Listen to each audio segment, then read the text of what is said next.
In a football world that praises brilliance, few players know what it means to rise through doubt. Mohamed Salah, a goal machine, a symbol of hope, a superstar who carried a club and a nation on his back. But if he's done all that, why has he faced more criticism than almost any player of his era?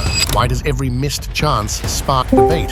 Why does every quiet month become a crisis? And why, after everything he's achieved, does he still feel thrown under the bus? Is he really slipping? Or has he simply reached the point where even greatness isn't enough? This is the story of a legend forged by pressure, admired for his numbers, doubted for his nature. And to understand Mohamed Salah, you have to face the question football keeps avoiding. Why must he prove himself again?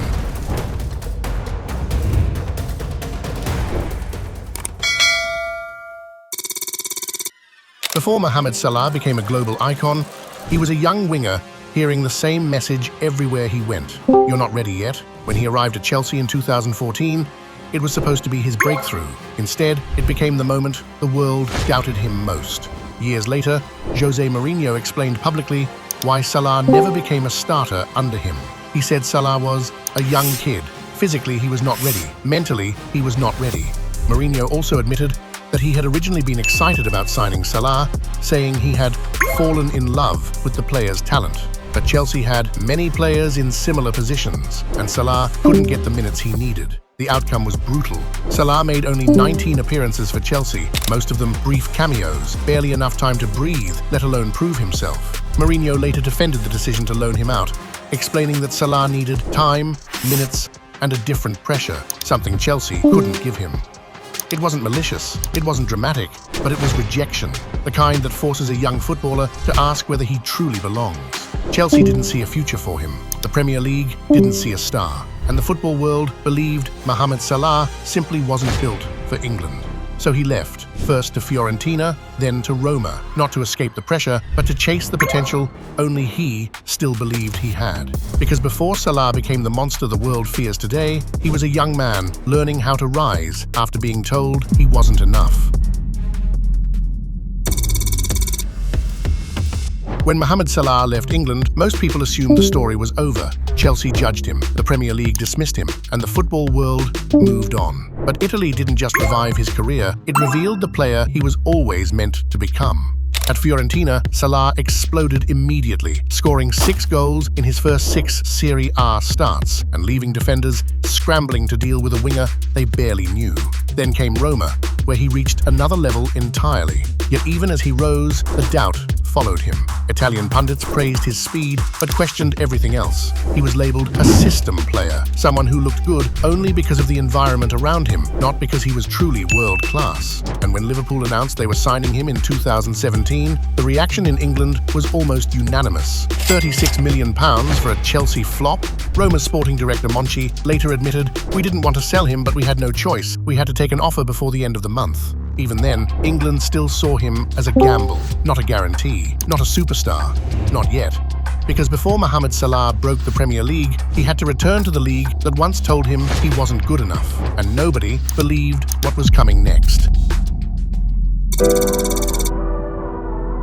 When Mohamed Salah returned to England in 2017, almost nobody expected what came next. They didn't expect records, they didn't expect history. They didn't expect a season that would redefine what a Premier League winger could be. But that's exactly what happened. Salah scored 32 Premier League goals in 2017-18, the most ever in a 38-game season. He won the Golden Boot, the PFA Player of the Year. He carried Liverpool to a Champions League final. And yet, even at his peak, the criticism didn't stop. After his breakout year, countless commentators warned that he wouldn't be able to repeat it, that 2017-18 was a statistical outlier, that defenders would figure him out, that he was simply a new face catching teams off guard. The backlash grew so quickly that within months, major outlets were already questioning whether Salah's record-breaking season was a fluke. The press began calling him a one-season wonder, as pundits and fans doubted he could ever repeat those numbers. And critics quickly found new angles. If he didn't score, he was ineffective. If he did score, it was because of the system. If he won penalties, he was diving. Even his consistency didn't shield him. And while Salah received global admiration from fans, he also endured racist abuse, including an incident in 2019 where West Ham fans were filmed chanting anti-Muslim insults at him. It didn't matter how many goals he scored. It didn't matter how many records he broke. To many people, Salah was still the Chelsea reject who had somehow stumbled into greatness. But he didn't stumble into anything. He built it. He sustained it. And in the years that followed, he kept proving the same point again and again. His first season wasn't a miracle. It was a warning. And before we go any further, if you enjoy stories like this, hit that subscribe button. Every week, we uncover the hidden battles, the struggles, and the triumphs that shape football's greatest players.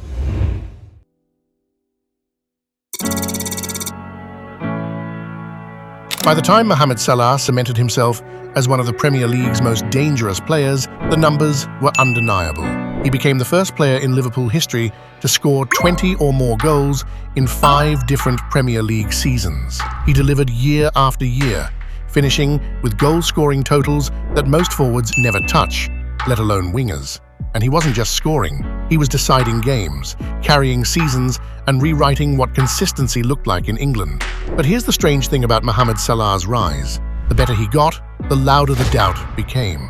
Even in seasons where he produced elite numbers, a familiar wave of criticism resurfaced.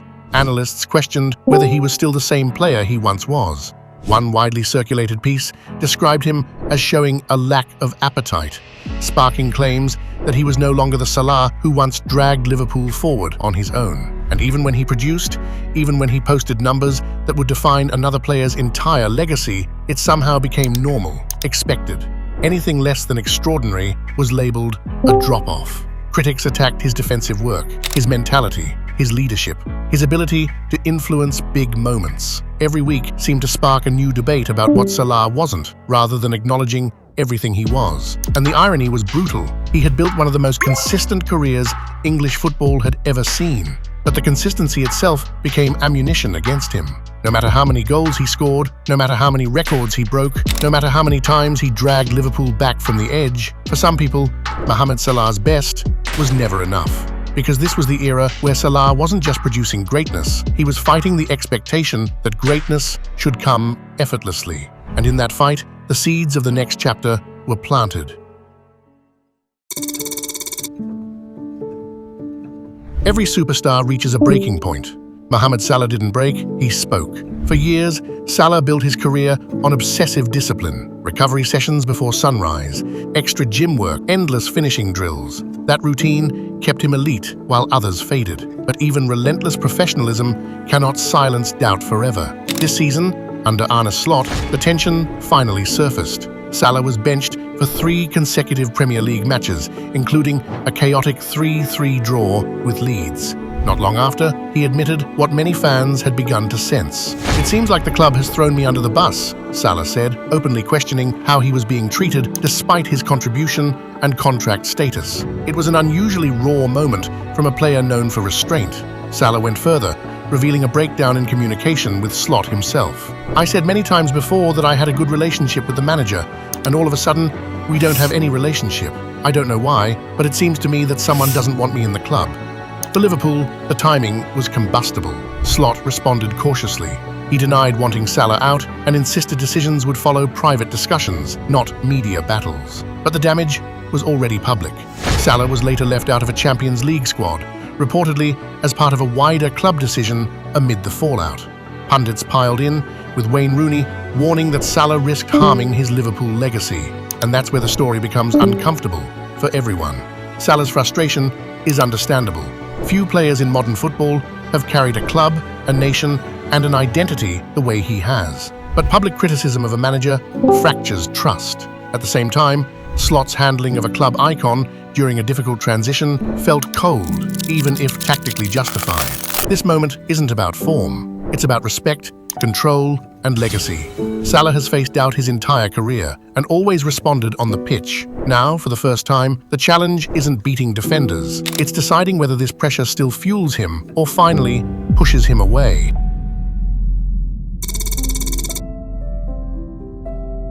For most players, criticism is a distraction. For Mohamed Salah, it became the shape of his entire career. From being written off at Chelsea, to being doubted in Italy, to being branded a one-season wonder in England, he rose every time the world pushed him down. That's why this moment feels so dramatic. The tension with the club, the headlines, the feeling he expressed of being thrown under the bus. People treat it like the beginning of a decline, but they forget what came before. They forget who they're talking about. Salah has never been defined by comfort. He's been defined by resistance. He doesn't shine because the world believes in him. He shines because it doesn't. And yes, time will take something from him. The pace, the explosiveness, the physical edge he built his early years on. But the intelligence, the instinct, the mentality, those don't fade. They're the parts built to last. This isn't the fall of Mohamed Salah, it's the crossroads. Is this the start of another Salah comeback, or the moment Liverpool misjudged their greatest modern legend? So what's your stance on this? Let me know in the comments below. If you enjoyed this deep dive into Mo Salah's story, check out the other documentaries on my channel. New videos every week exploring the rise and fall of football's biggest clubs and players. Don't forget to like this video, subscribe for more, and if you'd like to support the channel even further, consider becoming a member. Every bit of support helps keep these stories alive.